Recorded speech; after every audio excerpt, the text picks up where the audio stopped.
Hello, hello. What's up, guys? Good morning. Wow. How are we doing today? How is light? How is the discourse?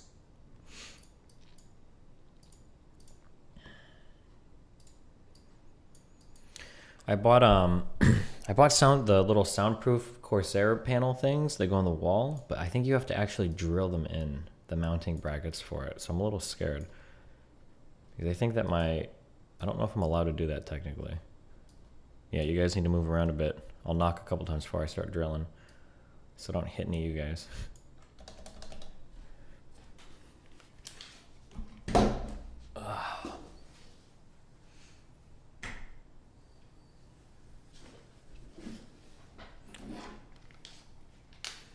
Can't you use adhesive? I don't know if you can adhesive those things. I'm not sure.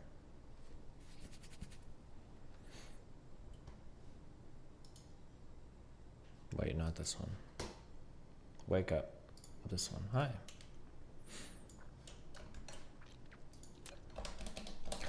Hey, listen, okay? I believe in equal opportunity bullying, okay? Just because you're trans doesn't mean I can't call you ugly. So fuck off with that shit, all right? If people are gonna go do these crazy... Also, that's not being ugly is not an immutable characteristic, okay? I think it's fair ground. You're gonna talk shit, say some dumb shit to me, some crazy personal attacks. You know what? You're gonna get smacked, all right? There you go. Boom. That's it. I'm an equal opportunity bullier.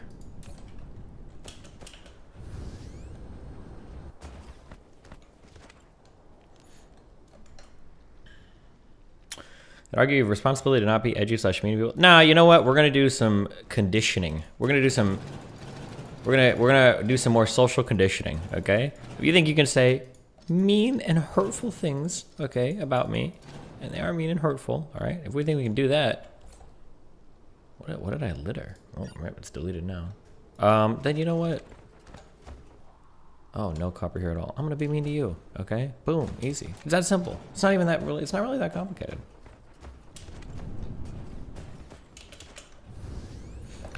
Can you explain the N-word tweet where you're saying the soft A isn't a slur or using it in quotes and context? Okay, people's minds, people's brains of like how what they perceive to be a slur or not is like very interesting to me. Okay, if two people are talking to each other and one guy's like, "What's up, my N-word?" Whatever, we're just like, "Oh wow, he referred to him as a slur." I mean, like I guess like technically you could, but it's not really functioning that way at all. It's kind of weird, but I'll say something like, yeah, like, you know, I don't really think that's a slur. To like, the soft A like that doesn't really seem like a slur. And then people are like, oh, so you're telling me that's not a slur, but cracker is? Well, yeah, I mean, it depends. If you call someone the N-word, like as a pejorative, that's a slur. If you call somebody a cracker, that's also a slur. But if you're like using words like, I don't know, like brotherly or whatever the fuck people do with some slurs, it's probably not really a slur then, right? I don't know, it seems kind of obvious to me, but I don't know anymore, man. You could definitely use soft A as a slur, though, depending on the context how you say it. Yeah, you could, sure. Depending on, like, your accent and everything, yeah. Or if you're, like, a southern person, like, oh, man, you're acting like a blah, blah, blah. And then, yeah, you could, sure. It's possible.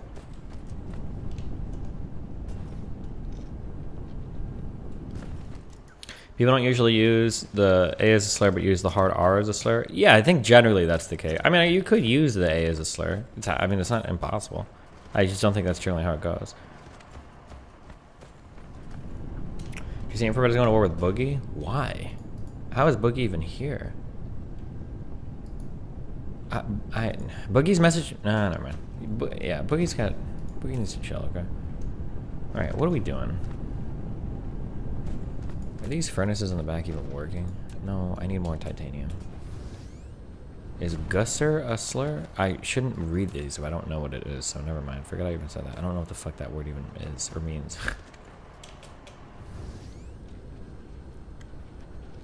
See the panel last night with the sun going on and quarantine trying to get him into Kevin Samuels? That's pretty funny. Quarantine seems like the kind of guy that wouldn't be okay with Kevin Samuels. Actually, I don't know that. I don't really know, I guess. Maybe not. Maybe it would be.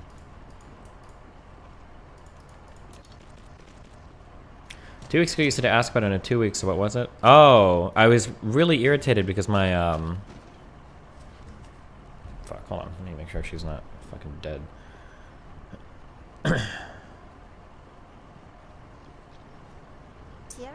an NPC in like someone else's life. Love you, buddy. Love you too, buddy. My mom got the coronavirus, and there's like a lot of worry. I'm worried that because my mom was the only person in the household that wasn't vaccinated because she doesn't believe in vaccines or whatever. And I was worried that if she dies from the coronavirus, I don't know if that would impact my ability to have reasonable conversations relating to anything about the coronavirus anymore. Because I think that, because I'm pretty detached from most things, but I think if my mom died from it, and it was because she wasn't vaccinated, and then I had to do arguments with people, I feel like I might get really personal really fast. And I was worried that, yeah, I don't know, it's just something I don't really consider. Like, I'd have to like stop debating that topic or something, or else I would just get like really nasty when I start arguing with people about it or something. I'm not sure if I would, but I have no idea. It might not, maybe it wouldn't affect me that much, I'm not sure. I think she's like okay though. Anyone spouting anti-vax arguments in chat as an automatic IP ban? I don't think usually automatic IP ban. I think we just argue with them, but unless you're just like shit posting.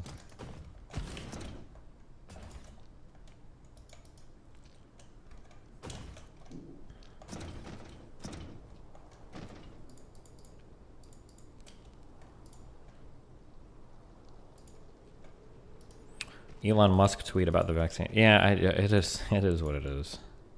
I wonder what other mainstream science is going to be gone next. Who knows? When did she get it? I don't know. It was a couple weeks ago. I was looking at my phone a lot. I wasn't paying attention to stream much just because she got it, and then I got a little bit irritated. Because I know she's not vaccinated. And then she's old and has comorbidities and all that dumb shit. So. Black Lives Matter. A black capitalist is still a capitalist. Nice. Cool.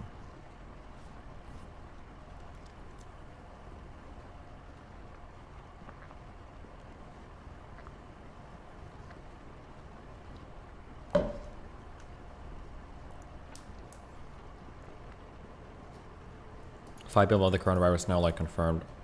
Yeah, it seems like did you write this roast Twitter tweet? It seems like everybody's gonna get it now with the Omicron shit, unfortunately.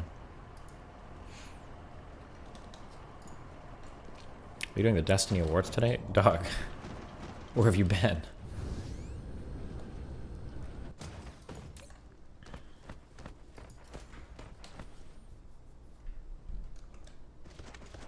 What kind of extremist label would you use to describe quarantine and CJC? CJC is just an idiot.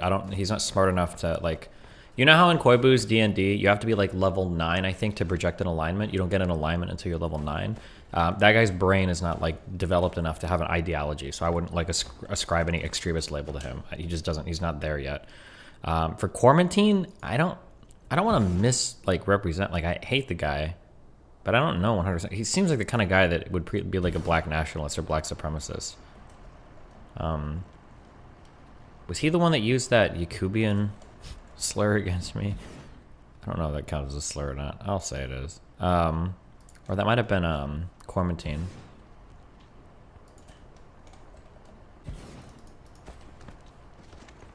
I feel like I've outpaced Pan-Africanist or something. Interesting. Love you. Sounds stupid. I shouldn't say that, actually. I don't know what it is. Maybe it's not dumb.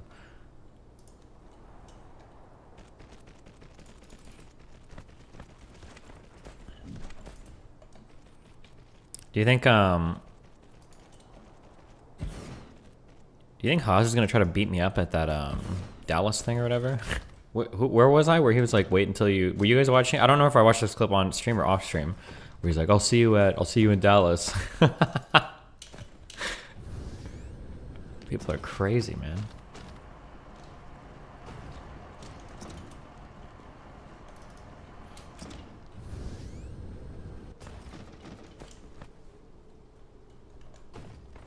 He wants to box Bosch as well. Start training. I feel like boxing matches could theoretically be fun for influencers and shit.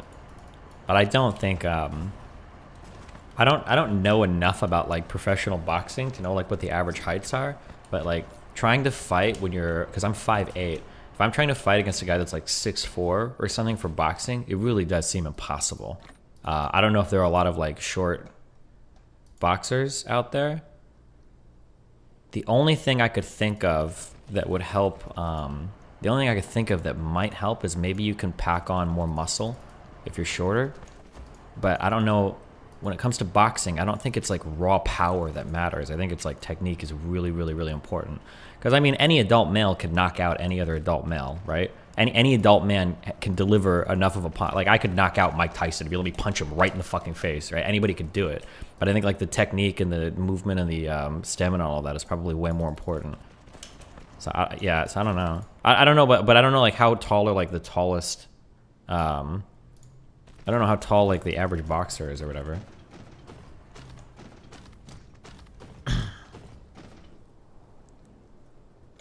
Anybody? Hell no. I'm making statements that aren't controversial because a lot of your brains have been like poisoned by. Do you think your mom's views are going to change in any way after she got COVID? A lot of your brains are kind of poisoned by like Hollywood and watching movies and shit. But it's really easy to knock somebody out. It's not a very difficult thing to do. I want to thank you for introducing me to Jesse Lee a few years back. Really changed my life. Pray. No problem. Fist. Are you talking with just one punch? Yeah, I think if you knock someone in the jaw like pretty solidly, I think you knock people out. Like I've watched people drop people that it doesn't really look like it. The funniest example was a senior and a freshman fighting, and the freshman was like a full foot shorter than this dude, but he got like one good hit on the dude's jaw and he actually dropped. He just dropped to the floor, just 100%. And this kid was a small dude. This guy was scrawny like me. It was funny as fuck. Where's Kyle at? Were you there for this? The one time when Kyle can back me up. I don't know if he's. Oh fuck. Cancel. Okay.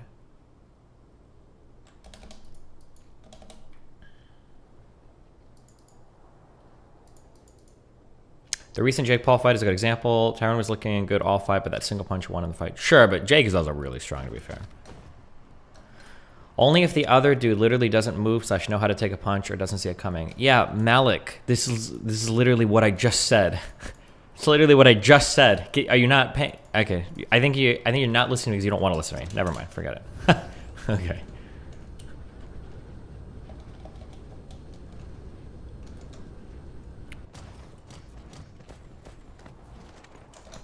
Why do you keep linking me this? What?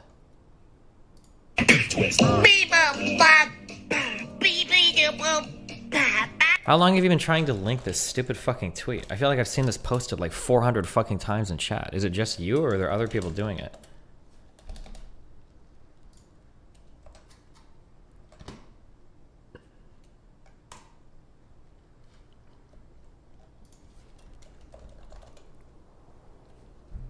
Okay, you posted it 3 times, gotcha.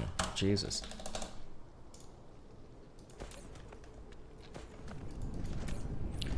Okay. Regarding the height thing, Mike Tyson was 5'11" and knocked against you like 6'4". He had insane footwork and hands. Thoughts on that? If Mike Tyson's only 5'11", I should know how tall Mike Tyson is. I guess I met him.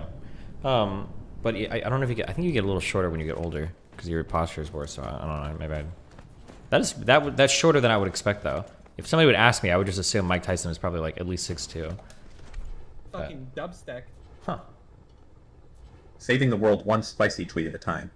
Tweets to need the real hero of 2021. Somebody just emailed me. Can you please stop telling people you love them at the end of the convo? It's making you sound like you have no idea / do not feel what that statement actually means. You don't randomly say that to people. I love you means something deep. Something you don't say to people. It looks really, really weird to hear you say that almost everyone. It makes you sound a little autistic. Just a thought. Jesus. Good email.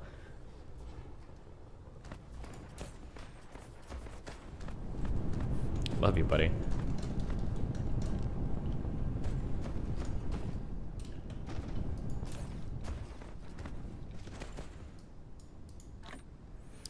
All right. I'm not doing this one anymore. Do you think the child tax credit will be funded again? It's going to expire after today. I don't know, but it seems like it's base as fuck.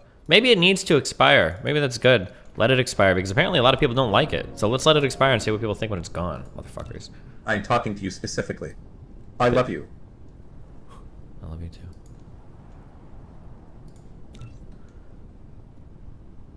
Please tell me I have enough supplies to make this. Oh my god, do I have everything in my inventory? Oh my god. Because I'm putting 100%. At Destiny, I can't log into DGG with this Twitch account. Says invalid user status redacted. Help. I have no idea. That's some weird shit, my dude. You sound like a master hacker. Is that what you're doing? You're trying to hack my website?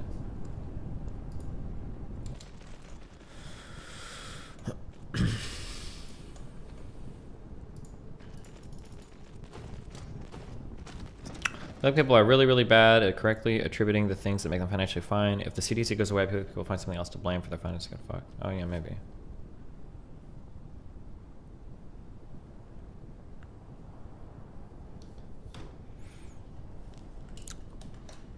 Poor Pascal. I wonder what this guy's life is like. Do you think he works a job or anything?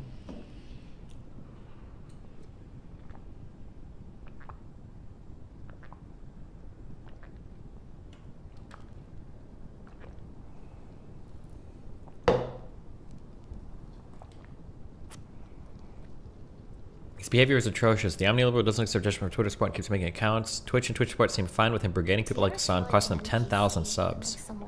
He uses his lizard brain insult a lot too. I wonder why.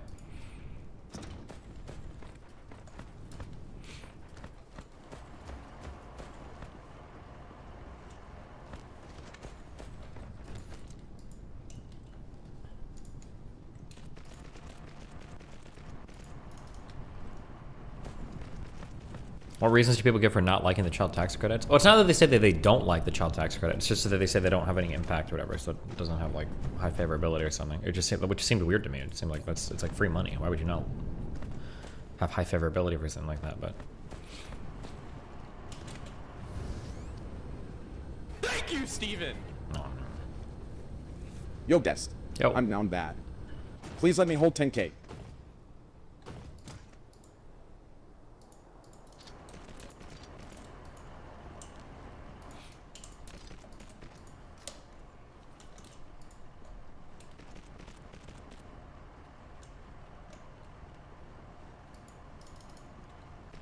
All of Pascal's tweets about Destiny's outside. Yeah, the dude is actually like, he has some kind of severe mental illness, 100%. He absolutely does. Almost feel bad for him because I think the guy's like 47 or something. Like he's a full-on adult. I think there's a stream he does with Irrelevant where he's like complaining about how social media is destroying people's lives and shit, but he's quitting all of it. But apparently he's just so addicted he can't help himself.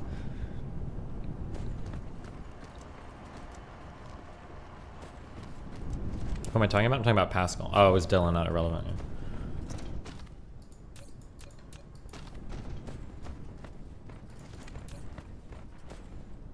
We've seen this league middle high ground skill shoot issue due to terrain height difference. Yeah, I've talked about this before. It's annoying as fuck.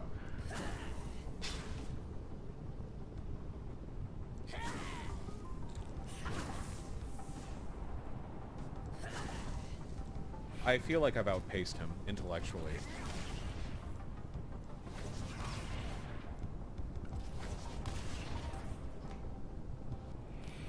California created their own quarantine rules for isolation.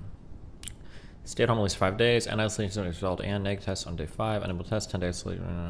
Okay, cool.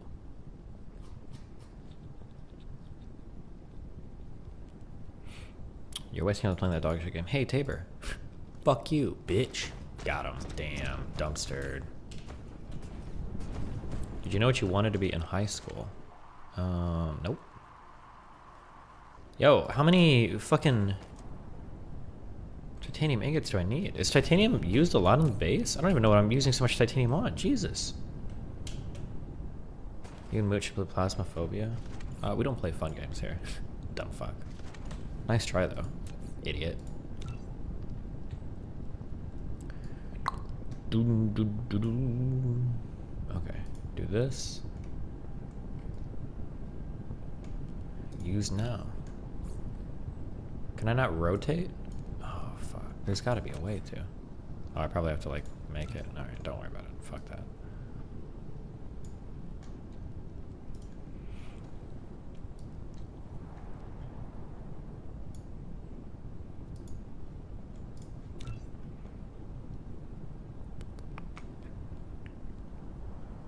Who's your favorite on the right streamer? I don't know. There are like no right-leaning.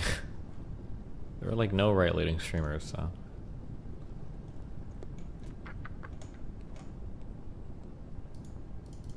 Fuck, I don't have enough for this. Deleted Hassan tweet.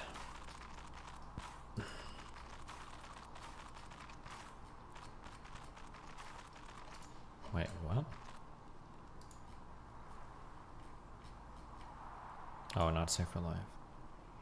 Oh, he fell for the Vosh bait. Nice.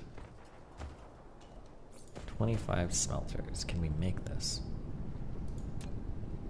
I need stone. Is there any stone on this fucking planet? There is.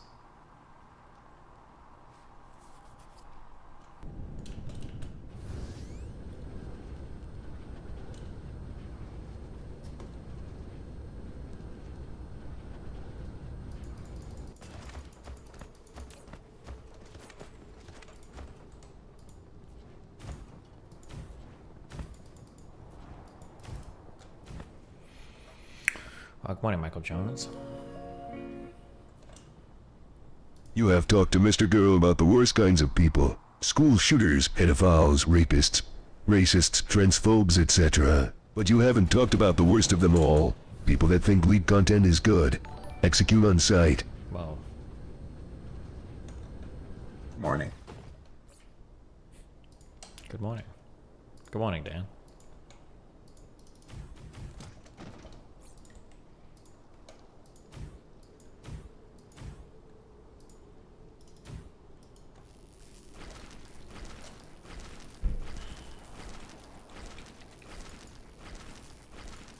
I feel like I've outpaced him intellectually.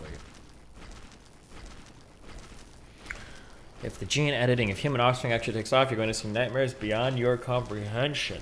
Here's what will happen.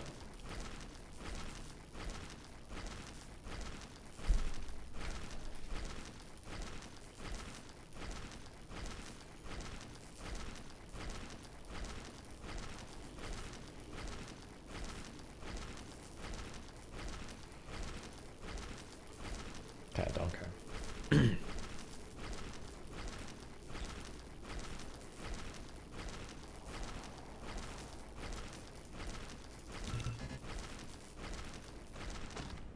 Fuck, I need iron. Thank you, Crisis Actor, for the tier 4, my dude.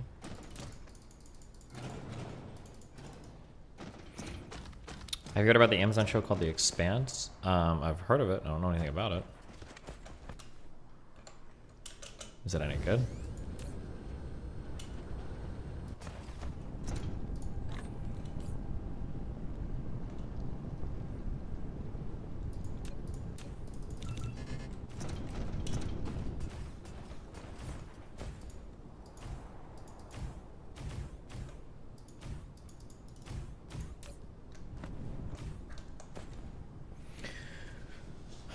Do you think you would have had the MLC debate the same way if it happened this year in terms of engaging in hypotheticals? I think I probably would have done about as much, yeah.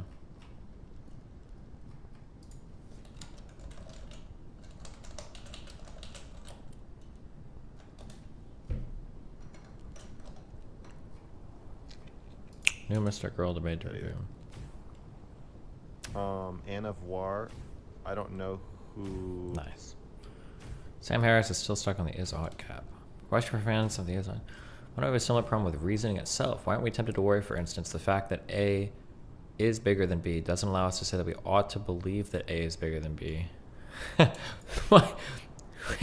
What? Wait, maybe this question is more profound than I'm giving it credit for.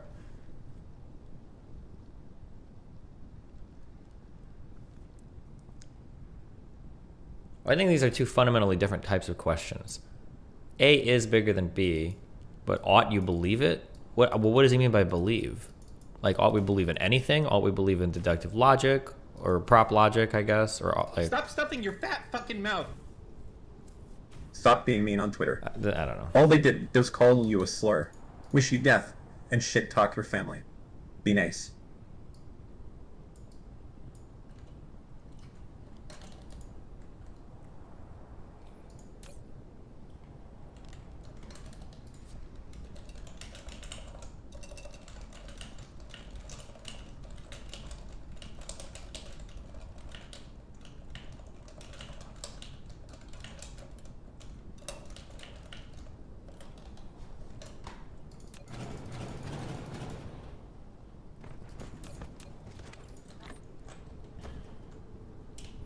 Saying if we can say something is true, we ought epistemically believe it to be true. In a sense, not be skeptical on it. It's wrong for like truth. Yeah, I don't. It's an epistemic question, not like a moral one. Although you can argue that the normative parts of epistemology are normative or moral. I don't know. It's weird. I don't care. Listen, I'm good. I'm good on that one. Fuck, philosophy's for nerds and losers.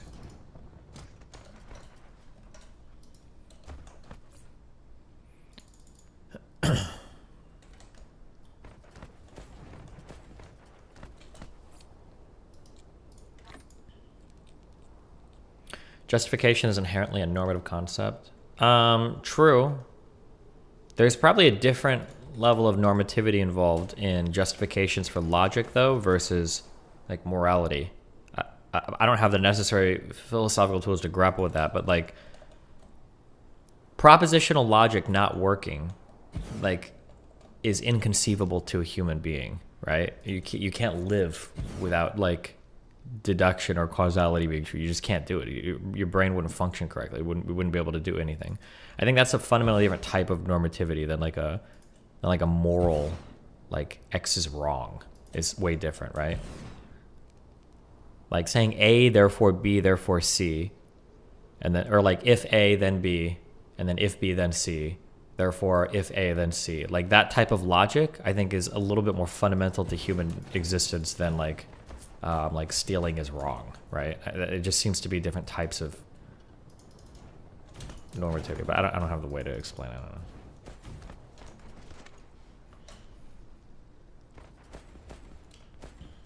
Are you playing Project Zomboid today? Yeah, I think I might.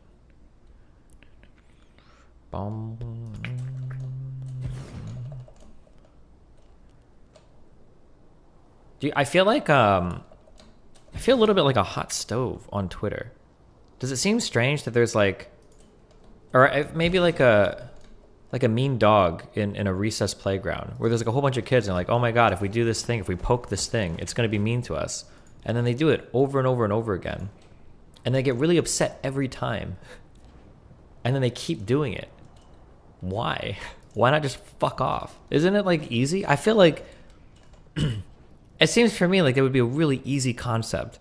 Like if, oh my god, whenever anybody makes fun of this person, like he makes fun of the back and it's really mean. Like, okay, maybe we just don't do this. It seems so easy to me.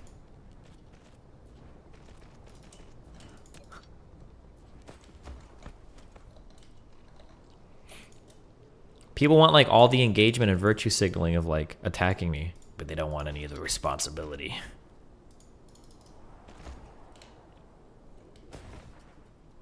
The girl you quote tweeted yesterday got her account banned? Wait, really? They might have temporarily deactivated it. Unless you know for some reason the account is banned.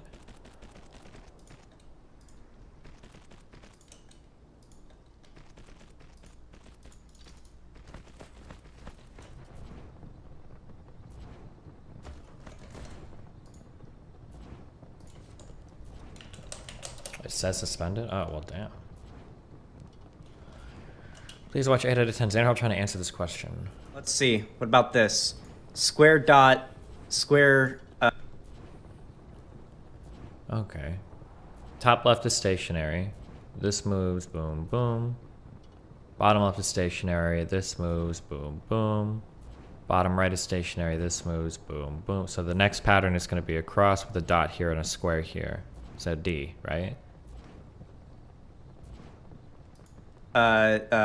Across from a dot, square above the dot, square across from the dot, square parallel to the dot.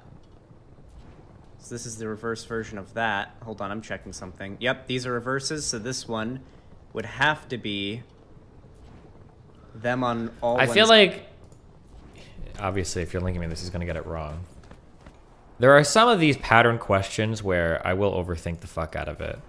Like some of the math ones where it's like, oh, like 2, 7, then it's 5, then 22. And like, I'll be like trying to find like the fucking patterns in the matrix or some shit. And it ends up being like a really simple thing that I just didn't even think of. It happens. Side, but not the... You ever feel like that talk shit, get hit stuff might create a chilling effect that leads to an echo chamber? Good! I hope there's a chilling effect on people just fucking bullying me. Good, that's my goal. I want to create that chilling effect. If you want to, and you can call me out if I do this. I don't think I do. But if somebody like has like a substantive critique of me, and they're like, oh, like I disagree with Destiny on this thing or whatever, like I might respond to be mean, but I won't like engage in personal attacks. But if somebody's gonna personally attack me or just say really mean or shitty things to me, then yeah, fuck it, I will be mean to you. Fuck you. Oh my god, this is the wrong thing. I have to cook this. I hope there's a chilling effect on like personal attacks. That's the goal of being a bully, is so that people feel like they can't just do it and get away with it. This one, because that was the previous one, so it'd have to be E. Right? Or no, it could be... Are they flipped? So it's either E or B. Or C. Stop cheating! I'm banning anyone who cheats! I don't think they even think they're being toxic when they do that shit. Imagine telling the cashier at the supermarket or your waiter that you wish they'd lose their job. Yeah, I know. Like, that's like... people will say shit to me. I'm trying to remember what this person said. They're like, it makes me so much happier that Hassan is more successful than you'll ever be or whatever. It's like, damn, that's like that's kind of like a pretty asshole toxic thing to say. Like, what, like, yeah, I can understand you like disagreeing with my views, but like, damn, you're just like, like, it's so weird. And it's like, okay, well, you're an ugly fucking piece of shit. And they're like, what? What? How you call me ugly? Like, yeah, fuck you. What, are you serious? Like, go Care Bear somewhere else. Like, damn.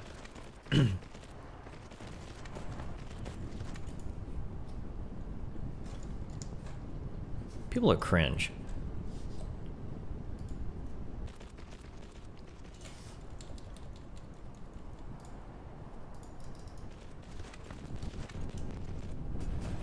I think you need to stop saying stuff like, I don't mind, it doesn't hurt me or some shit. In my opinion, it enables these dipshits. In my opinion, you need to start calling shit like this toxic bullying harassment more often. No! I'm not gonna call it that. Because I like bullying. If people want to bully me, that's fine. Because that's an invitation for me to bully them, alright? I'm okay with that. We can all be bullies, okay? I'm totally okay with that world. Let's go.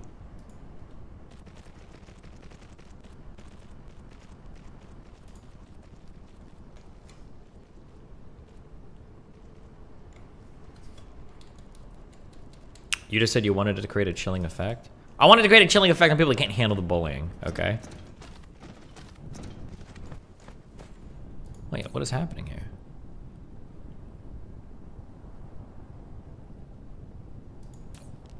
Oh, I'm going the wrong way. I'm a dumb fuck. I'm a dumb fuck.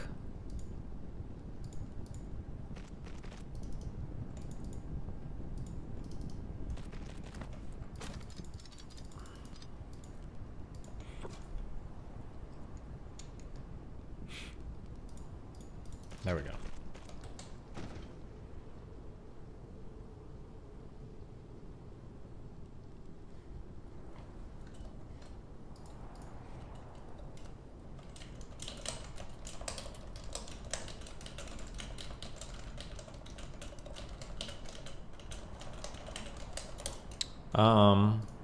Thorin is blowing up on...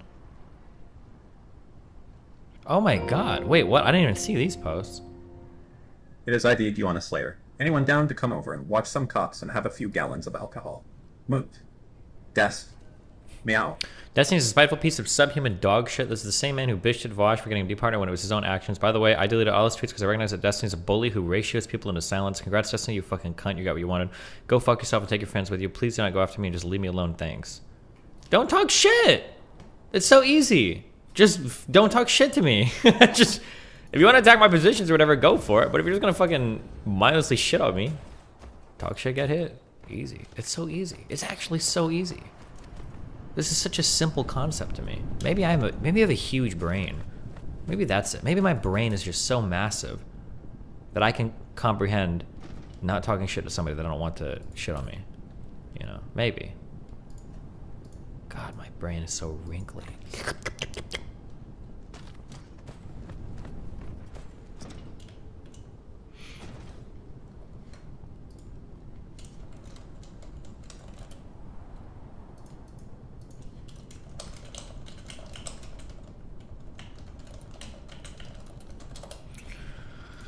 Talk right through our arms.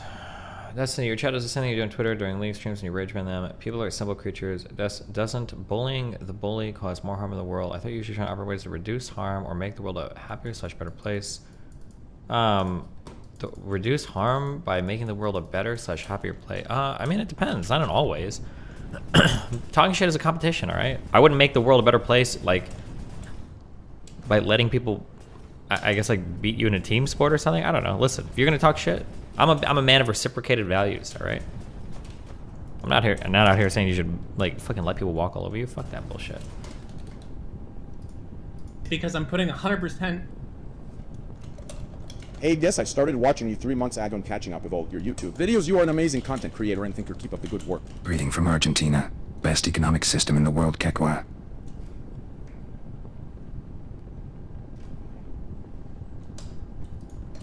Do people do this shit to you in high school too?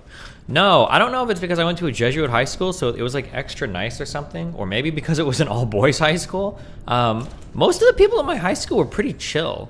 Like, there wasn't like a lot of, like, there wasn't this huge separation between like the jocks and hating all like the band kids, the computer nerds. Like, I mean, like, there were a couple people that were occasionally like assholes or whatever, but I think for the most part, I think most of my school was like really chill. There weren't a lot of like those crazy evil high school tropes of like high school kids and shit. I think the lack of women helps, okay? Women just ruin, I'm just kidding, I'm sorry. Look at my beautiful Dyson Sphere building. Yeah, look at it go.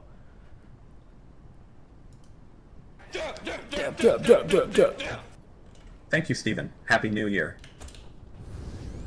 Happy New Year. Oh, Maviality. Thanks for the $21, my dude.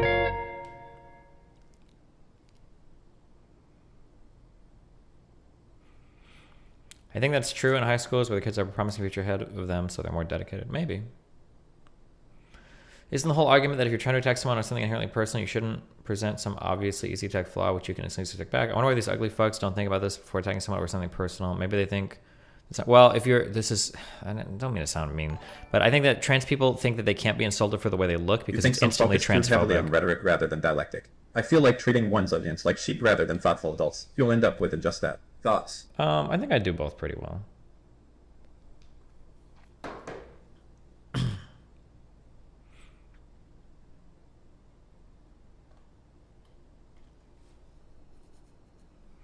When you have the same energy when XXC said the hood watches his son now. What? Was that a thing? Are you still thinking of making an OnlyFans? Yeah, once I finish my cut to 9%, okay? Then we're doing the OnlyFans. I'm on the Unk diet now. True. What is the point of insulting someone for the way they look, though? Isn't that always just super fucking toxic? Because if somebody's gonna be toxic to me, listen, we're different. You and I, okay, we're different. And I understand that. Okay, if you're better than me, then congrats to you, okay? I'm an old man who's set in his ways, all right? If you're nice to me, I'll be nice to you, okay? But if you're a piece of shit to me, I'm gonna match your energy, and I'm gonna have fun doing it, okay? That's just the type of person I am, all right? I'm sorry, I can't change, okay? I'm too dug in. It's who I am.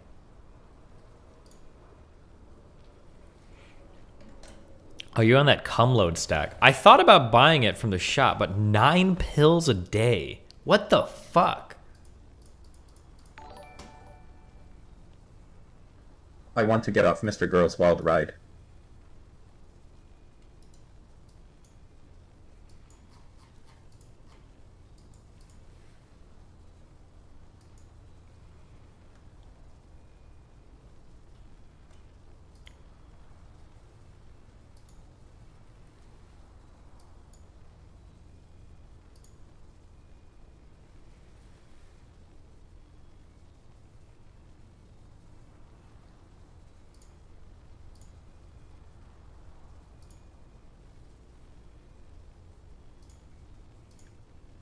Oh no, Thorin. Oh god, no. Thorin. Thorin, what are you doing?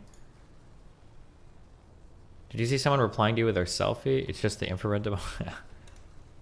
I feel like I've outpaced him intellectually. You dest. Why do women always? Rape and sexual jokes aren't funny. Come up with some better content. Replies to this are bad. I hate the trash talking.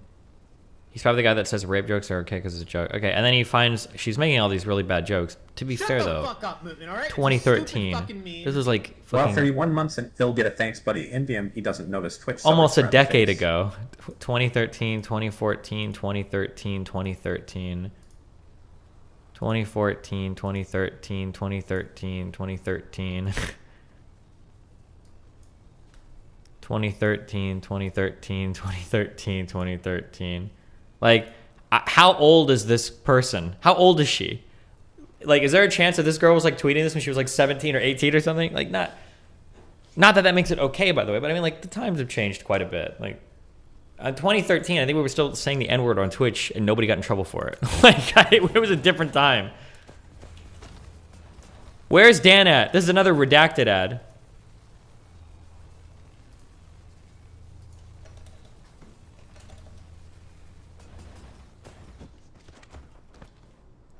The JonTron thing was literally 4 years ago. You do the same thing, calling out H3H3.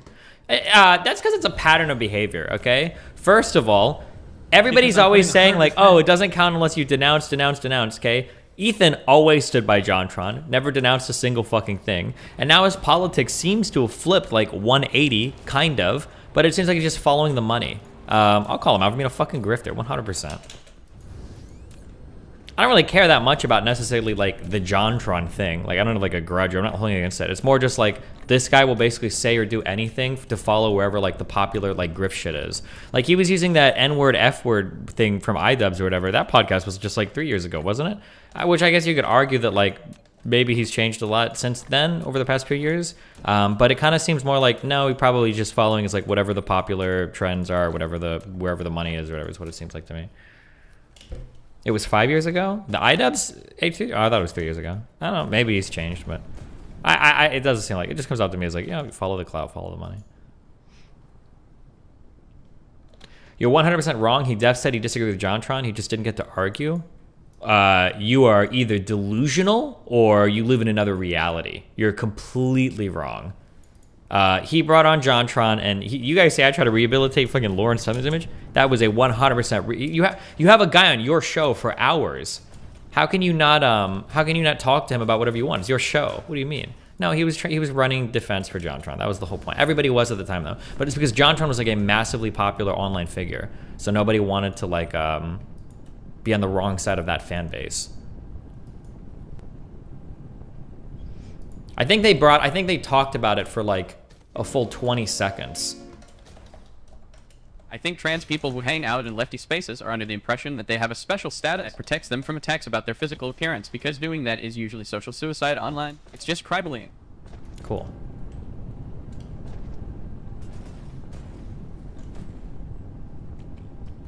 Thank you, Moon. What am I doing? Oh, what are we doing? Let's look at what's going on. What materials or actions do you recommend to start getting better at debating? I don't know, just do it a lot. Argue with everybody. Be Sigma. Sulfuric acid. What is this used for? Is it actually a product making one of the sciences?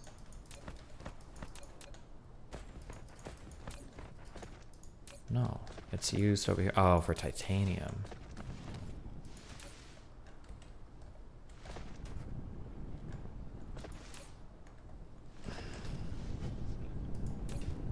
Are you doing a research team before the skeptic Muslim debate? Yeah, I probably will. Although I think it's just going to be majorly like philosophically oriented and not fact oriented. So I don't know how much research we can do for it, but yeah, I can try.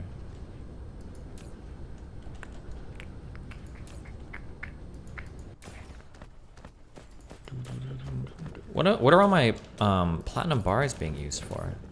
Oh, carbon nanotubes maybe? You can get sulfuric acid oceans on different planets? Really? Now that sounds based. Also, what is this planet supposed to give me? Because I haven't done anything with it. Lots of iron, copper, and silicon, titanium, stone. Ocean type lava. What happens if I try to extract lava? Do I get anything from that? Probably not, huh?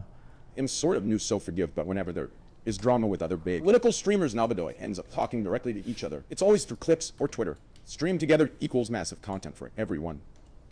Even the loser. Yes, I made a comment about this the other day, that other content creators will collab a ton, but political people don't collab.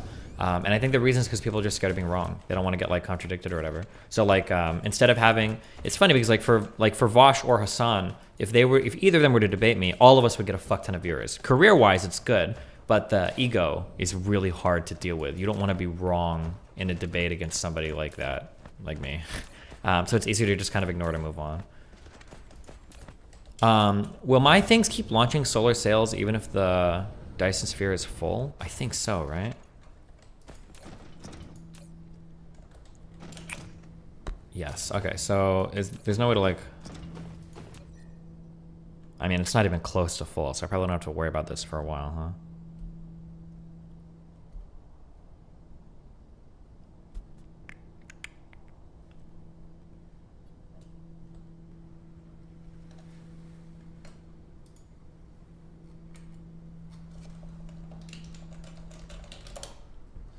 Here's the XQC clip where he says the hood watches Hassan. Listen, don't care, didn't ask, plus you fell off, plus ratio, plus the hood watches Hassan now. Do these people not? Oh, I already left the conversation by the time he says this. He's gotten me on this twice. I don't know if he's doing this intentionally or not, but I'll say something and then I'll leave the call immediately. Wait, who? But he doesn't have the Discord sounds on, so you don't hear it. And then he'll drop all of his lines, and then he says, I'll leave afterwards. Your girlfriend loves it though. I do it for her. Wait, who? Your girlfriend. Who the fuck asked? Okay, then I leave, and then he says his dumb shit. Listen, don't care, didn't ask, plus you fell off, plus ratio, plus the hood watches Hassan now.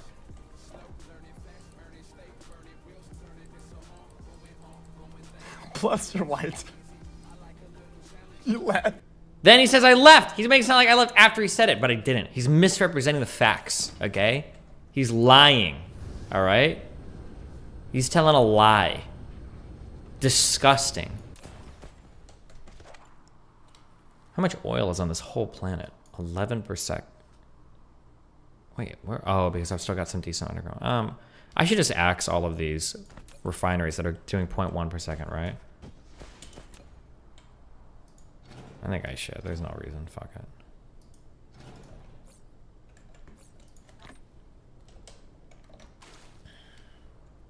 I know we're gonna see a new Destiny moderation that's been shelved. Yeah, because every time I bring someone on, they can't actually disagree with each other.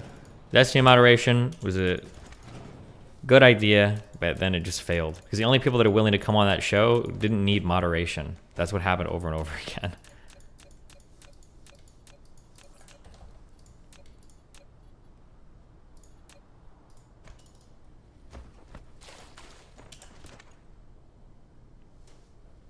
I think Rage Pup and Econoboy wanted to argue about some shit. You could do it with them. Yeah, but they don't need a moderator for that. They're both fine. They're not going to be screaming at each other.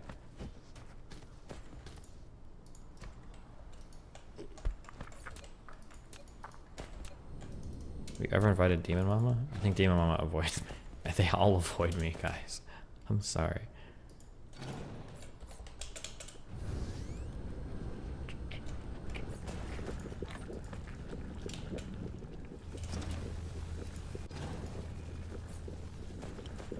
Are you the problem? I am the problem. I am a problem.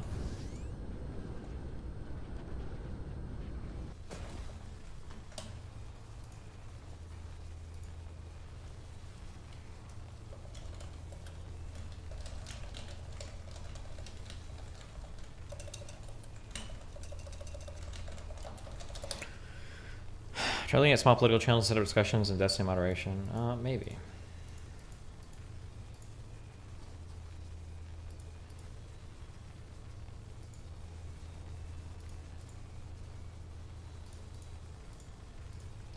I was wondering if she thinks if no one interacts with you, your stream will die.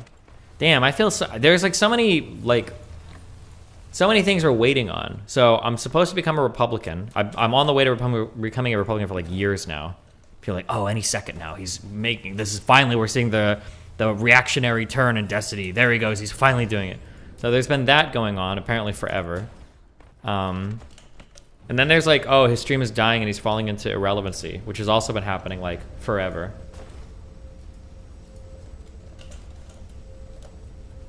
Oh, fuck.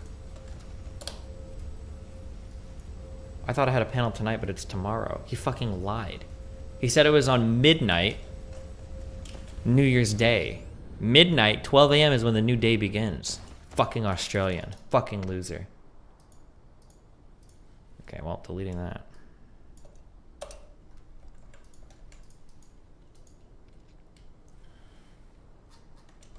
Isn't Destiny more popular now than ever? Yeah, omniliberalism is more popular now than ever. We're growing as a movement.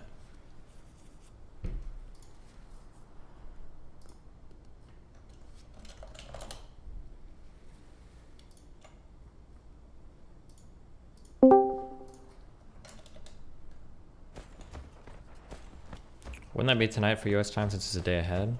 Well, he just messaged me and said it's not tonight, so I'm assuming it's not tonight.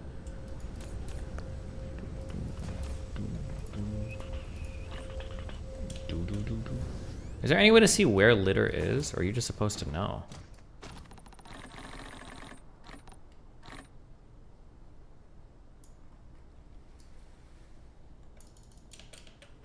Wash has been real quiet about viewership lately. Was he ever bragging about viewership before? Wait, where the fuck is the rest of the... Oh, I got it all. I don't know how. Yes, yeah. Wait, really? You guys, apparently you all watch him more than I do.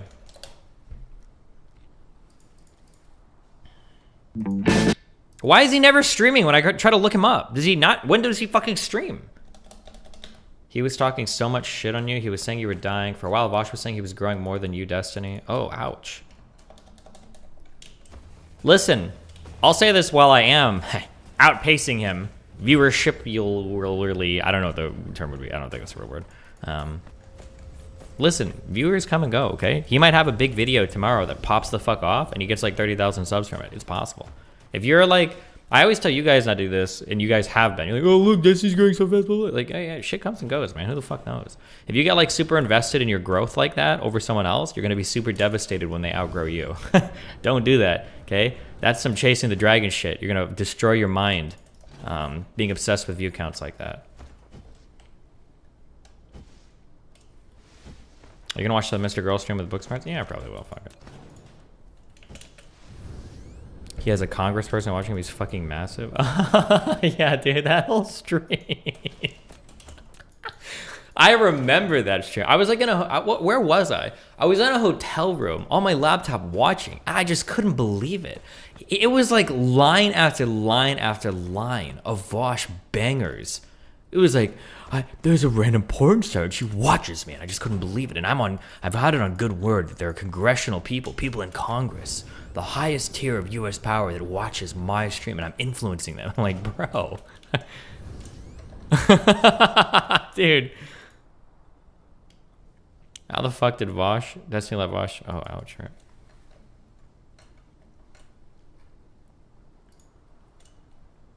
Post another clip, more talk. Hassan's friend, Destiny, weighs in. Nice. Destiny suggests Hassan should be banned from the subreddit. What is this? Wait, why are you linking me this? Who is obsessed with him? How? He really does involve himself in everything, doesn't he? Absolute drama channel. How is being involved with Hassan or you drama? We're all politics, my dude. Why are you so scared of the engagement? Like, we're all in the same area. What do you think that if you just say, like, obsessed or, you know, drama over and over again, that it's going to mean I'm not going to cover your dog shit takes? Like, that's going to protect you from me? Like, that's going to save you? This is the thread. Destiny says Hassan be banned from LSF.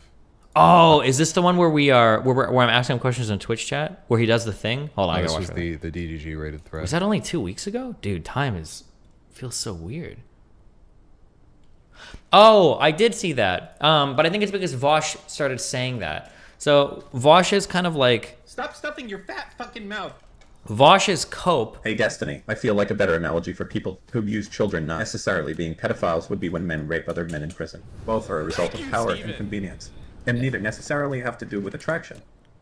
Yeah, I've been saying that. Vosh's new cope is that I'm a drama channel, and that's the only reason why I'm getting any views. Is because I cover drama, and he started saying that, and then some of his fans have said that too. But the problem is that I've got to mute Dennis. Hold on. Destiny, you constantly move more and more to the left for my liberal taste, but since everyone else moves so far to the left, you seem to still be the moderate.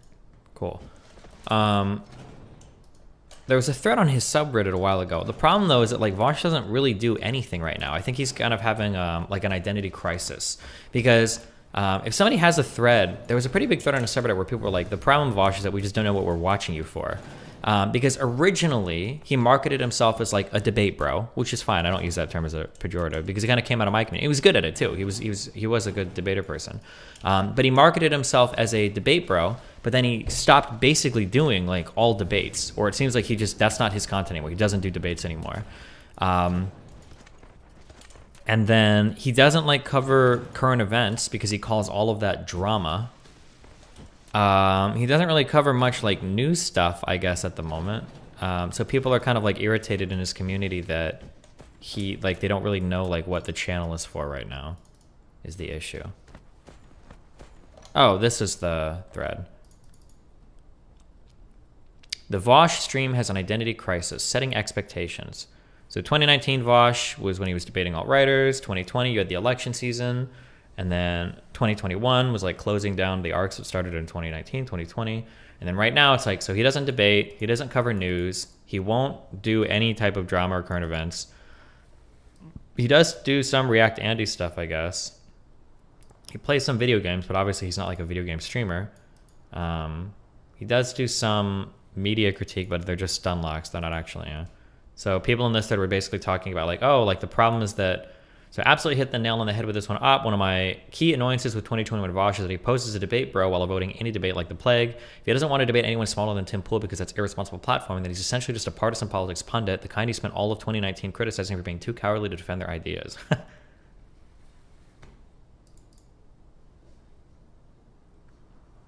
But yeah, so this is the lack of focus, I guess, on his channel is probably hurting him.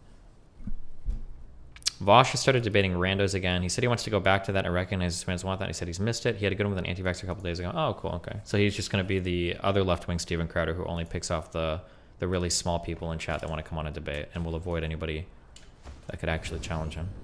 Well, at least he's making progress.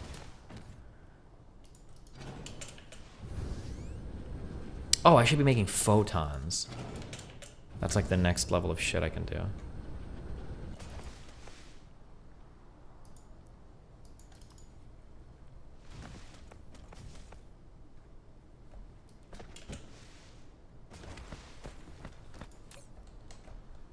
What is left on this planet? There's a little bit of copper. Okay.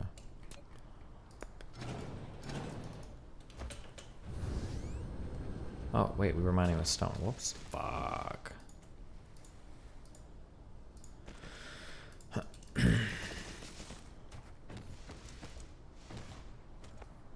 He does always seem to be trending on Twitter still, LeMayo. Vosh does. On the local things, it depends on if you check your local stuff versus like the international stuff. It's pretty easy to trend on like smaller communities. And Vosh is big enough that he should always be trending. It kind of sucks that like... It kind of sucks that I'm always like massively trending because of the fucking game. It's hard to tell. It's hard to segregate my interactions from the game interactions. Wait, what is this?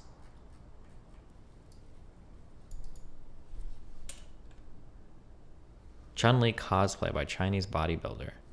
Destiny drops a shit take on muscle girls. What do you mean? It looks fine. Also, that was a little risque, my dude. Okay. Well, actually, you know what? If you wore that on Twitch, you'd be fine, so never mind. Someone made a new Vosh as a pedo video recently, so Vosh seems super stressed out. You know, it's one thing that's really irritating to me is, and I don't care if people don't believe me. If you don't believe me at this point, you're delusional. I'm really good faith when it comes to criticizing other content creators for things that they've been involved in. Like, if you've ever heard me mention Vosh and the pedophile stuff, I've pretty consistently defended him on like, yeah, I don't think he's a pedophile, or like, I don't think that like Hassan is this like evil thing here, or whatever. Like, I'm usually pretty honest with my criticism. Like, oh, I think he's a dumb fuck, or I think this is, but I won't be like, oh yeah, like Vosh is definitely a pedophile, or whatever. But it is a little bit annoying if he's going to start engaging in it, like, oh, like you're platforming Mr. Girl is definitely a pedophile because of these jokes he's made. It's like, I mean, mate, your history is very iffy on that. Like, you are treading on like very shallow water there. Okay, chill. Especially when you're using it like as a proxy to attack me, which, let's be real, that's probably what's going on, you know? So I don't know, like, it gets a little annoying sometimes. So I'm gonna be like, do you think like Hassan is like being malicious or vindictive when he does his thing? And then like my response would be like, oh, you know, Hassan probably just saw this thing and, you know, somebody probably clipped it and showed him. That's my guess, right? But then like when somebody asks Hassan, like, does Destiny like hate you? Why does he like watch your stuff so much? He'll be like, yeah, Destiny just watches my stream every fucking night. When he turns it off, he goes through my phone. It's like, damn, dude, really? Come on. Really? You really think this is like what I fucking do? Chill, okay? Calm down. We're all streamers here, okay?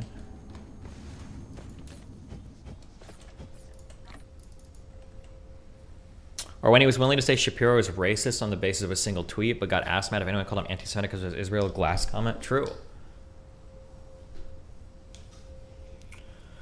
Destiny, you are definitely not always honest, though, in attacking others, like how Ethan is racist for the Destiny joke. When the fuck did I call Ethan racist? What? That's a meme, you dumb fuck.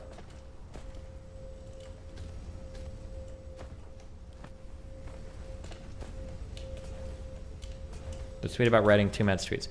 Oh, nah, that was a meme. That was pretty obviously a meme. Wait, come on, wait. If I'm saying something like, oh, wow, you're critiquing 2 Mad because you think a white man need to... Do you really think I'm saying like, oh, you actually... Come on, that was obviously a meme. You touch grass. Fuck off. What is this supposed to... What is this track for?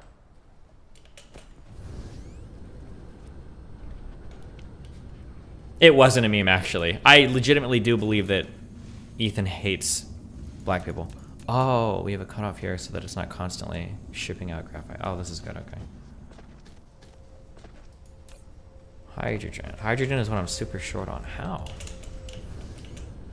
Dylan and Heem saw it and thought you were serious? Oh, well, we're going to be doing way more memery through obfuscation, okay?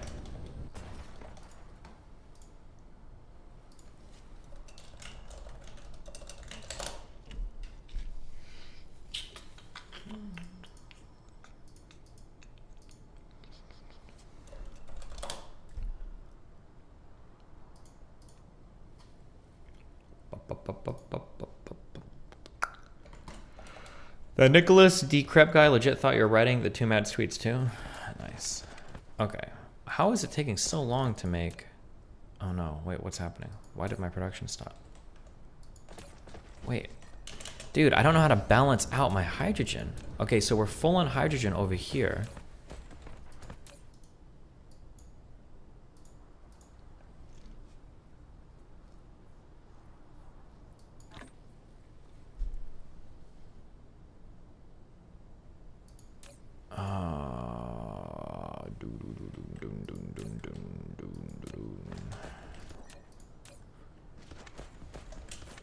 Oh, I just have too much hydrogen that I'm not getting rid of.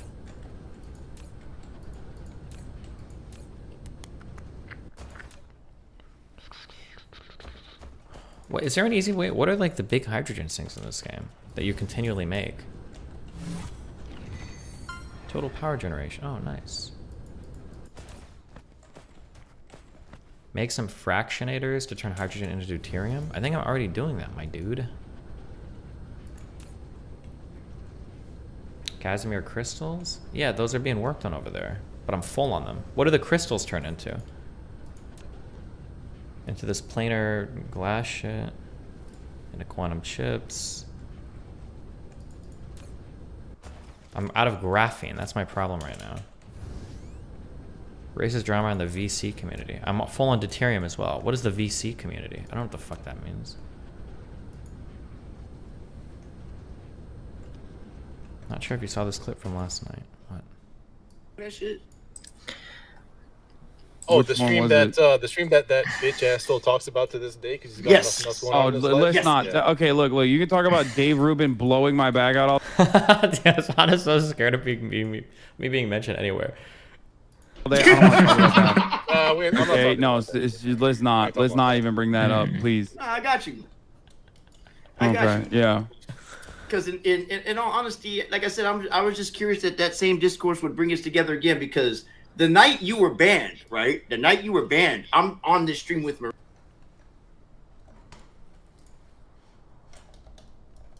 Wait, did you guys... Hold on. Here's the question. Did you guys actually think I was going to fire August if I didn't get to 400,000 subs? Why the fuck is the sound on this panel? I don't know what his connection is to this shit. Yes, no, yeah. Okay, I can never tell you guys. Okay, hold on. Fuck, the hydrogen shit is like really weird. We can make this a demander for hydrogen, I guess. But if I demand hydrogen from this, I don't want to pull it out of my... I don't want to pull it out of this. I want to pull it out of that one over there. Oh, and it is. I don't know why it is, but thank God it is.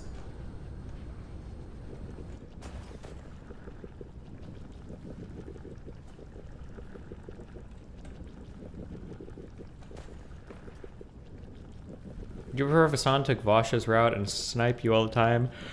Or is his current stance avoiding mention you? I don't care either way. There's always stuff to talk about.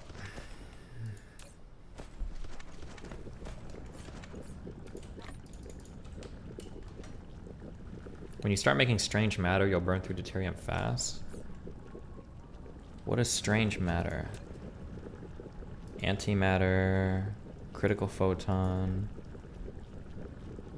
Wait, what is strange matter? Which thing? Oh, this? I've already... Dog, do you know who the fuck you're talking to? Mate! That shit was days ago.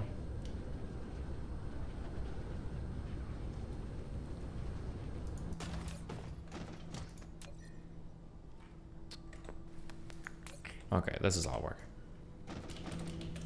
Okay, let's do... This isn't supposed to look like Captain America shit, okay? It just, they were nice colors, so that's what we wanted, okay? Fuck you guys. Okay. Create blueprint.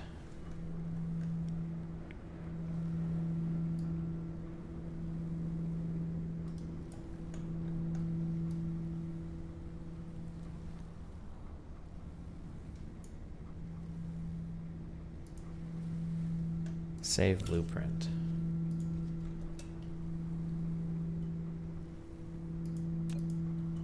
Is it saved? Oh, it is. Okay. Photons.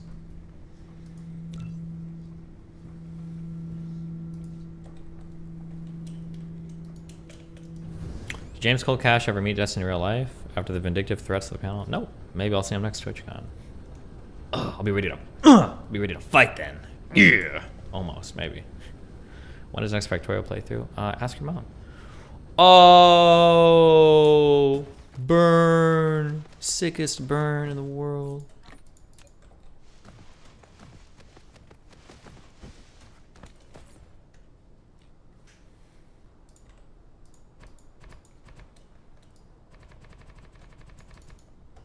When do you think Lefty Arc will end, or will it ever?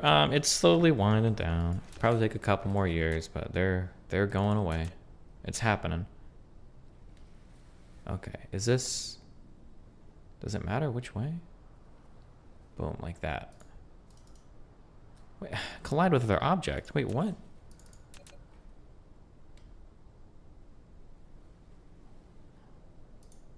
Oh no, it's the... I wish there was a way to totally delete resources instead of just hiding them. Hiding them feels shitty. Oh god. Oh, it feels so bad. Like I should have mined it. Oh no. Flash keeps sending for Hassan wanting a collab, but do you think Hassan is aware of his logs by now? I better not get dragged into this. For your information, I was the person who encouraged Hassan's would-be editor to make public his exploitation. Oh, I remember that a long time ago. Betty White died. Oh no. She was a warrior. She didn't make it to 100. I wonder if she felt shitty about that. She would have been 100 next month.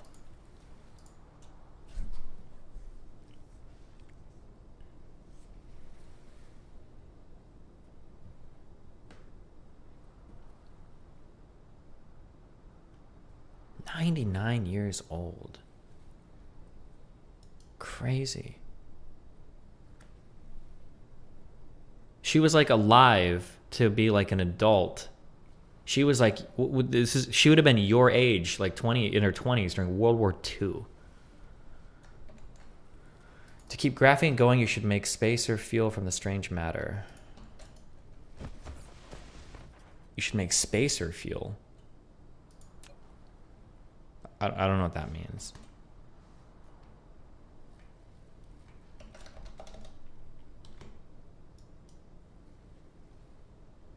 Oh, hold on. What was this? Why don't my fans raid Reddit threads the way his do? What a power. Well, one, because we have a huge overlap in fans, and two, because they like me more than you. He's talking about warpers. You should make warpers from strange matter. Oh! True.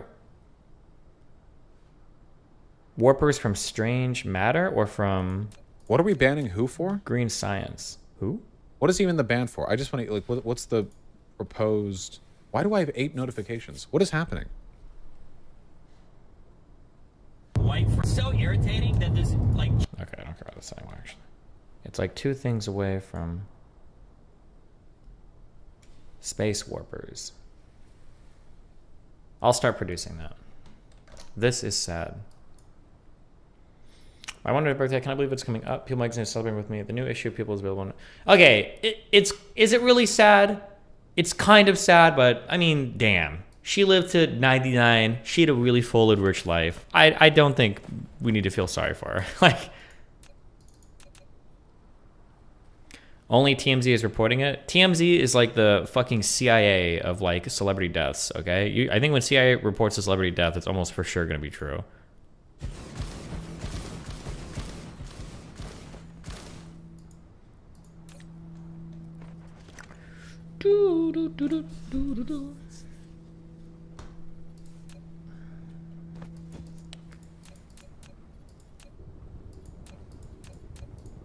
Oh, damn. Photon generation takes a lot more energy, huh? Green science conversion is mostly for when you have too much green science. You should go for the gem-looking thing instead of the science. Wait, hold on. I need to make 29 of these things.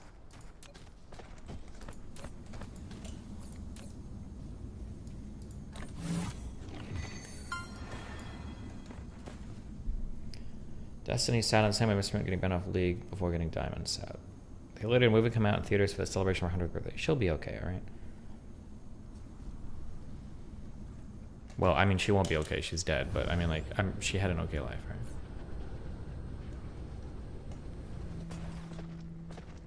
I probably don't need this many things making photons, do I? Or actually, even more so. This doesn't really look good, does it? Oh no, wait, hold on. This isn't gonna look good. Hold on, let's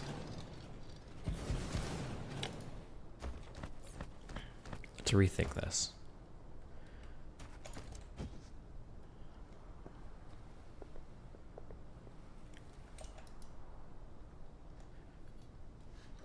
Destiny, oh no.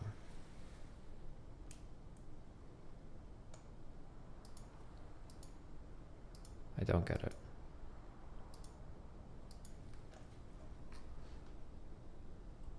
Vosh on his Mr. Girl debate. Mr. Girl made a video on you, I think. Oh, this might be interesting. Check the title and date of what?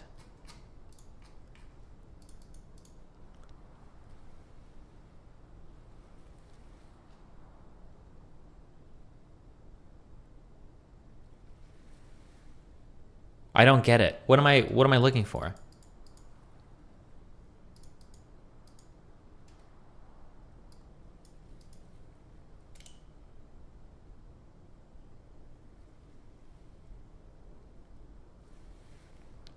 Three days ago, she gave an interview about how to live long, and then she died. She lived until she was 99. Wait, what is the joke? It was posted 3 days ago. It's about a long life, and she's dead now. She's dead at age 99. What do you mean?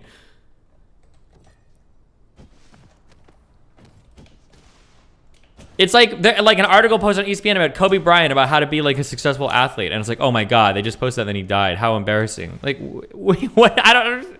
All right, whatever. You guys are dumb. Okay, don't care. All right.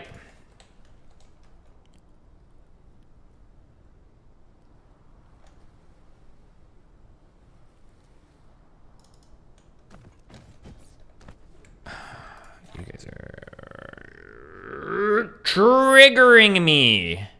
Yes. That's what I like. Energy potential.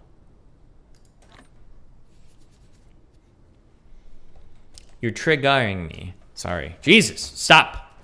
Okay. I need to make a nice looking production line. If this is in the center, then I'm gonna have to like pull from the side for my photons. It's gonna look ugly as fuck.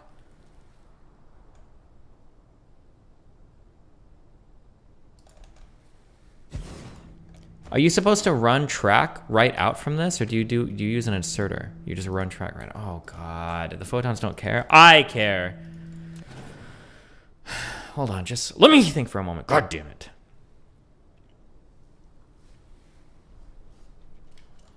Do a spiral, fuck it. It's gonna look so bad.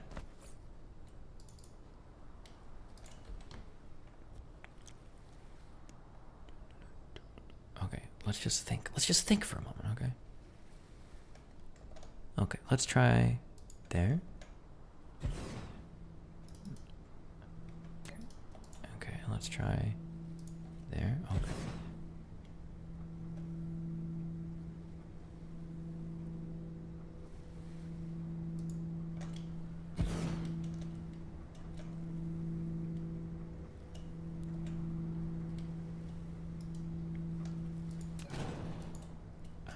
If you want some inspiration, how do they do it? Oh, this looks so beautiful. I can't. I'm not good enough. I can't do it. I can't do this. No, wait. Yes, I can. Hold on. Wait, we just have to not be at the top. We just don't need to be at the very top. That's all we have to worry about. Wait, actually. This is probably fine. I just have to delete the one at the top.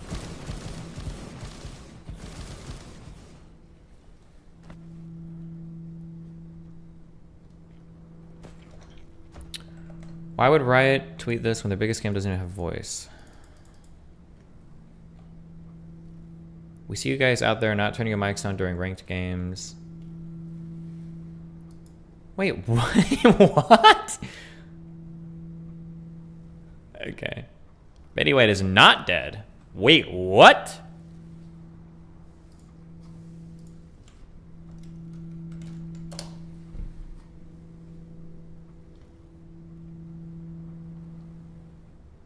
Wait, this is from September 4th, 2014. Who linked this?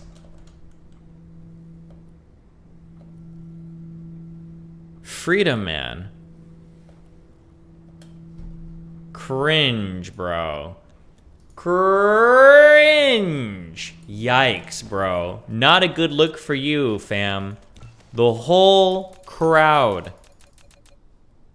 is laughing at you right now.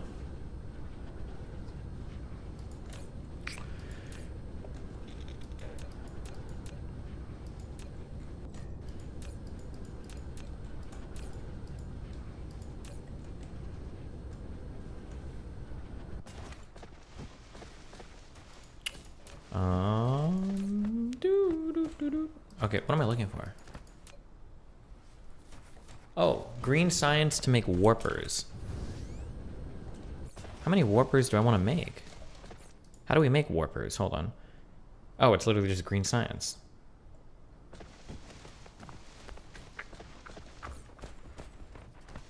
We can do it over here. I need to make white science at some point too.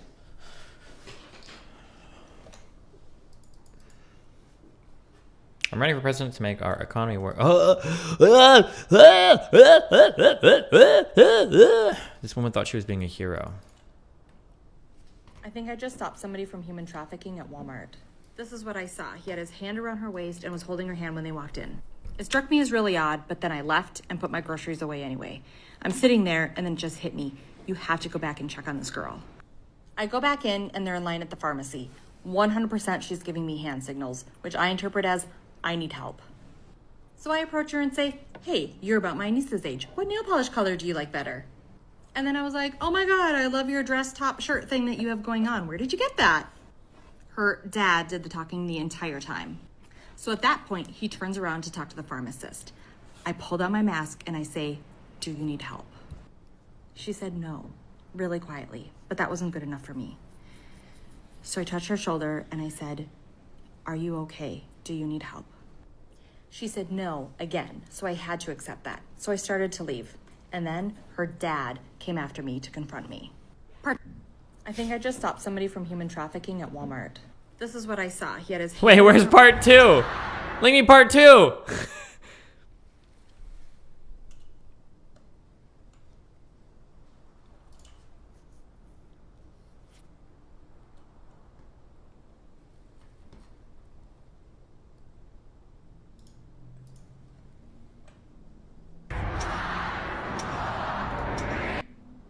I think I just stopped somebody.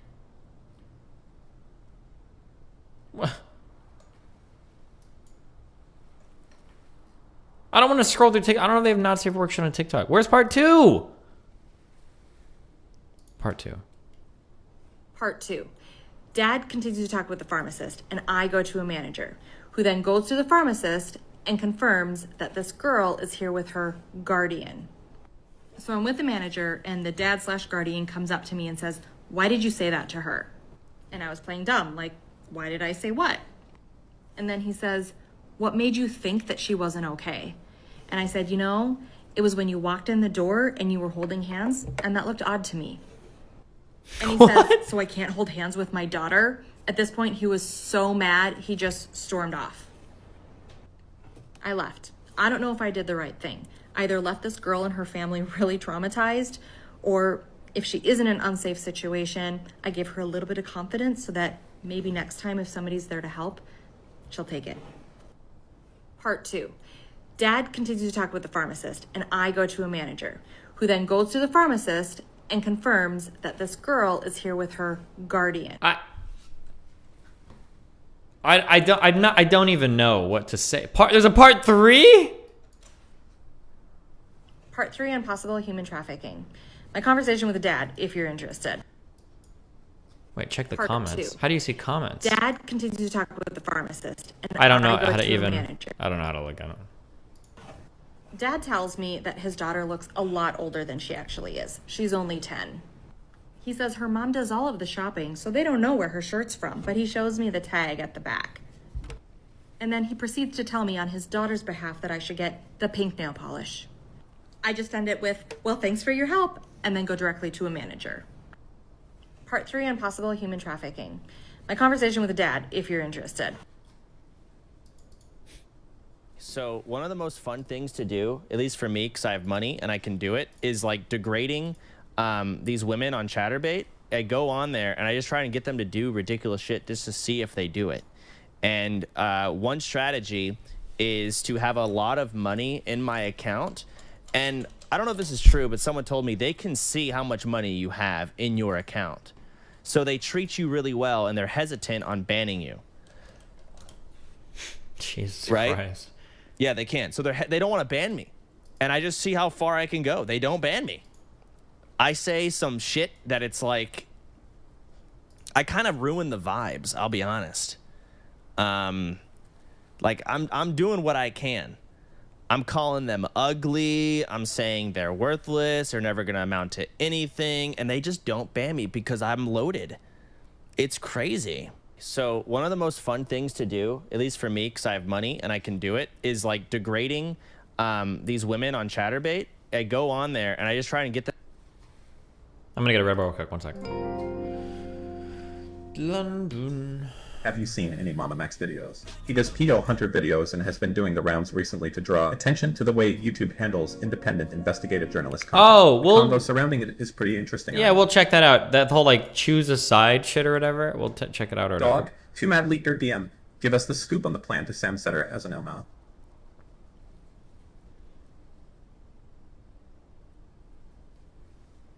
The rate of fatal shootings across all neighborhoods has risen by 77% from 2014 to 2020. Jesus.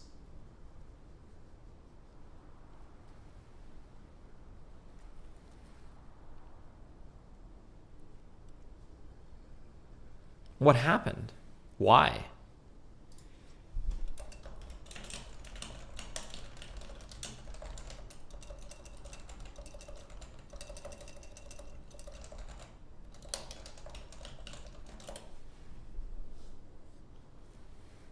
Mostly because of COVID? From 2014 to 2020 was mostly because of COVID?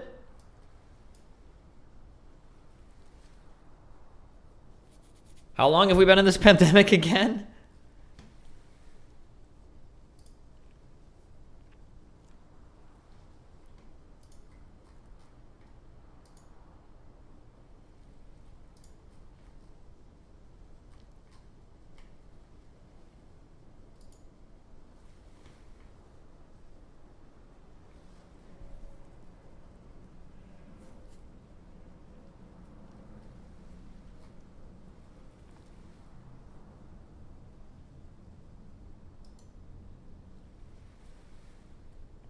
Jesus.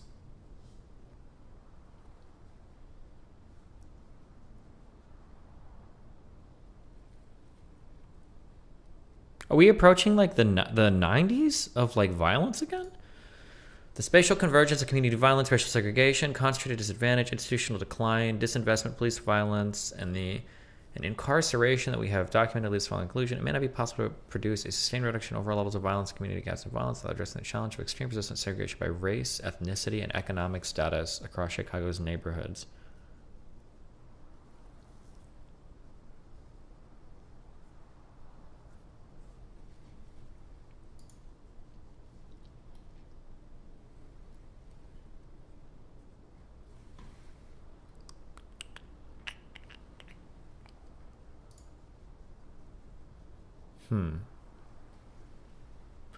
I don't think society really cares, and that reflects itself in who we hire, who we keep, and who we support, how much time and energy elected officials put into this. Mr. Schiraldi said, the department can't fix this by itself. When it comes to like massive crime spikes like this, I don't know how much elected officials and police departments can actually do. Maybe I'm being a bit too reductive, but a lot of this feels like economic shit. Like, if people have jobs that they can get to and work, I feel like they'd be less likely to do crime shit. That's just a feeling that I get. But if you have no other opportunities, then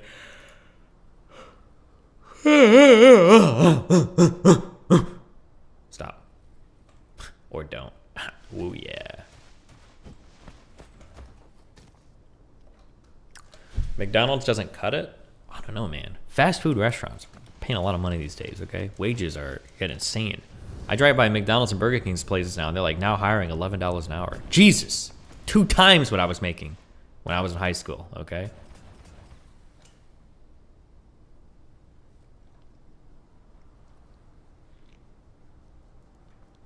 Are you scared that the increase in crime is going to result in a backslide of the widespread decriminalization of drugs? I don't know if drugs have anything to do with it for like marijuana and shit. But I do know that the last time crime was really, really, really high, that's why we got the crime bill. That's where it came from, because people don't like crime. Black people, brown people, white people, all the people. Do you think it's... Here's a question. I've done this a couple times. People always get mad when I do it, but I'm not really sure. We can say like black people, brown people, white people. But if you say yellow people, it's racist, kind of. But does it feel weird to say like, oh, you've got black people, brown people, white people, and Asians? Or Asian people?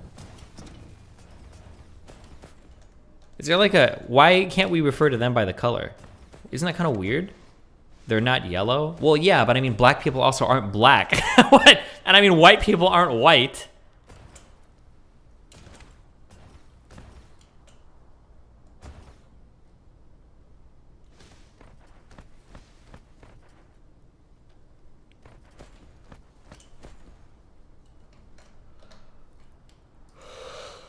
Never my intention to brag, to steal it all away from you now. Why? But God, does it feel so good? Cause I got him where I want him right now. And if you could, then you knew you would. God, it feels so... I wanna die.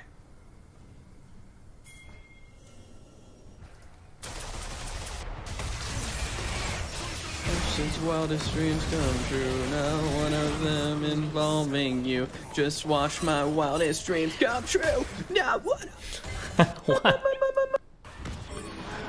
Okay. ABBA and Preach. COVID talk. And I'm like, oh, y'all shutting this down again? Yeah.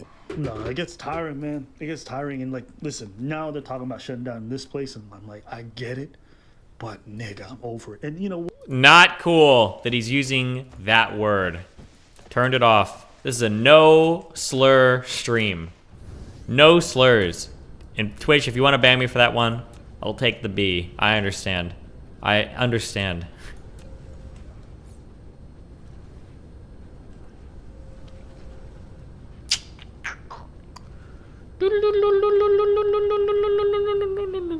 Hold on, I need to find engines.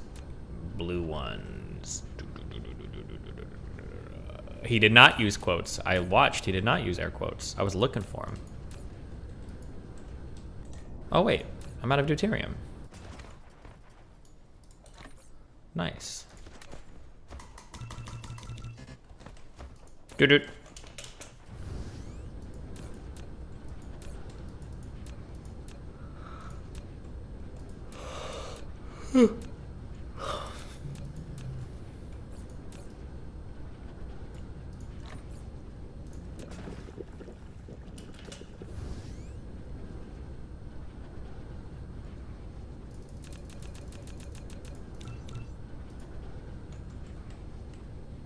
Did you watch this Mr. Goalie video? No, I haven't watched it. I don't want to watch it. I'm good for now. Holy shit. Jesus. Chill. Oh my god. I see what you're typing. Does this seem like total bullshit? Guitar with spaghetti frets.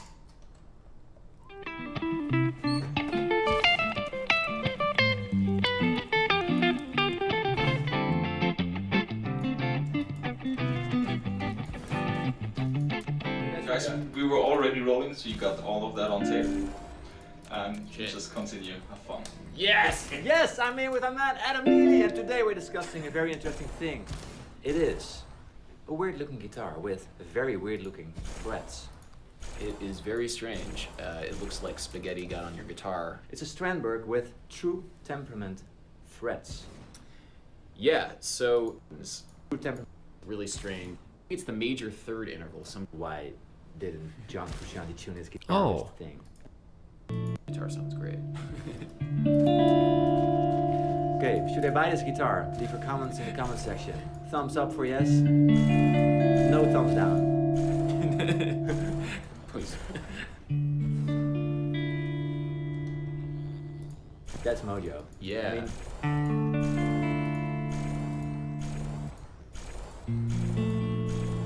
It's a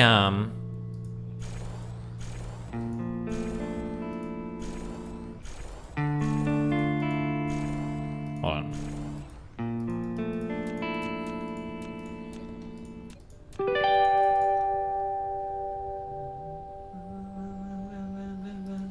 Yeah, it's interesting. Whoa.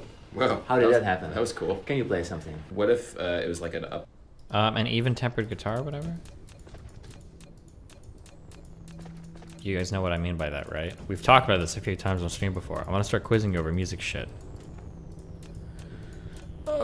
Give me photons, baby! Give me photons, baby! Yes, photon! Oh, yes, oh, yes. Ooh, photon. Ah, photon. Yes, yes, yes, yes, yes.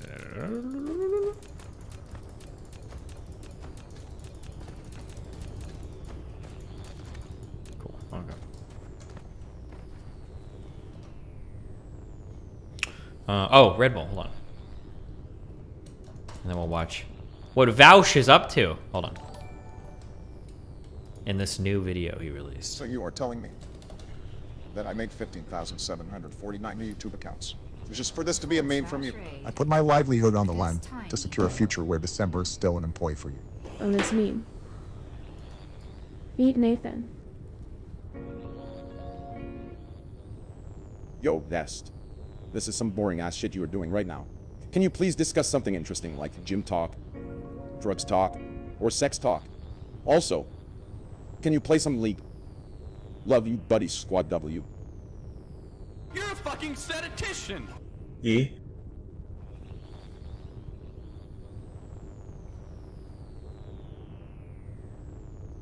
Do you ever feel like an NPC in like someone else's life? How is your day going? Stop stuffing your fat fucking mouth.